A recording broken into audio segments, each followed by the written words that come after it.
Hello guys, সবাই কেমন আছেন? তো আশা করি অনেক ভালো আছেন। আজকে আমি একটা নিউ ব্লগ নিয়েছি।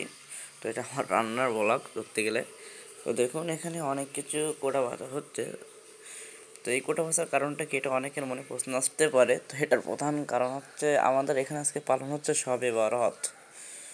তো ইসলামিক একটা দিন। তো এই দিনে আমরা অনেকেই কিন্তু অনেক ধরনের কাজ করে থাকি। তো প্রধান কাজ হলো আমাদের রবের কাছে এই দিনে সালাত কায়েম করা, মনের বাসনা পূর্ণ করার জন্য দোয়া করা, ঠিক আছে, অনেক কাজ হয়ে থাকে। তো এটা আমাদের গ্রামের একটা ঐতিহ্য, যেটা অনেক বছর ধরে চলে আসতেছে। তো প্রায় আমার বাপ চাচারাও এই দিনটা পালন করে থাকে। আমরা এই দিনে গ্রাম থেকে চাল ডাল সব কিছু তুলে, টাকা পয়সা তুলে খিচুড়ি রান্না করে সেটা সবার মাঝে বিলি করে দিই। তো তারই একটা প্রস্তুতি এখানে চলছে, এটা বহুত দিনের ঐতিহ্য। তো এই দেখুন, আমিও একটু কাজ করে দিচ্ছি।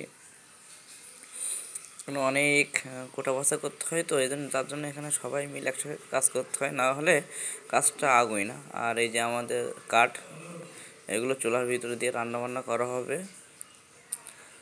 তো এইভাবে সবাই মিলে কিন্তু কাজ করলে আসলে কাজটা অনেক তাড়াতাড়ি হয়ে যায়। তার জন্য আমরা সবাই মিলে একসঙ্গে আনন্দের সাথে কাজ করছি। আর সবাই মিলে একসাথে কাজ করলে একটা আনন্দ কিন্তু সাথে কাজটা কিন্তু হয়ে যায়। তো এই প্রথমে আমাদের প্রস্তুতি চলছে রান্নাবান্নার জন্য, যেটা প্রথম ধাপ, সেটাই কিন্তু আমরা আজকে এখানে পালন করছি। তো প্রথম ধাপ হয়ে গেলে আমাদের দ্বিতীয় ধাপ সেটা আমরা করব। এই যে আমাদের চাল আছে, তেল আছে, ডাল আছে, সবই কিন্তু আমাদের এখানে প্রস্তুত করা আছে দোকান থেকে। এগুলো আমরা ক্রয় করে নিয়ে এসেছি। তো অনেক মাল মশলা, তো অনেক কিছু, ঝাল পেঁয়াজ রসুন অনেক কোনো কিছু আছে। তো তার জন্য অনেক লোকজন লাগে, তা করতে বাঁচতে একটু লোকজন বেশি লাগে এই কাজগুলো করতে। তার জন্য সবাইকে একসাথে কাজটা করতে হয়।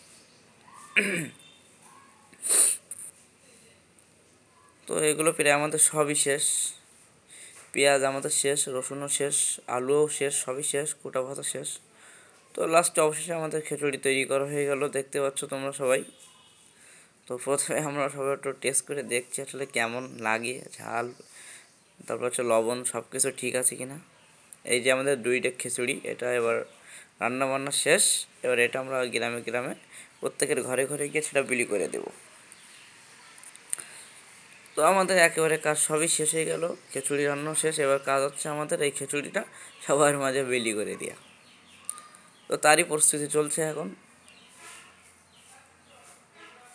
তো খিচুড়িটা খুবই মজা ছিল, আমিও একটু খেয়েছি, অনেক ভালো লেগেছে খিচুড়িটা, খুবই সুন্দর। আমাদের আলী ভাই আছেন, আলী ভাই রান্না করেছেন, অনেক দারুণ করে তিনি খিচুড়ি রান্না করতে পারেন।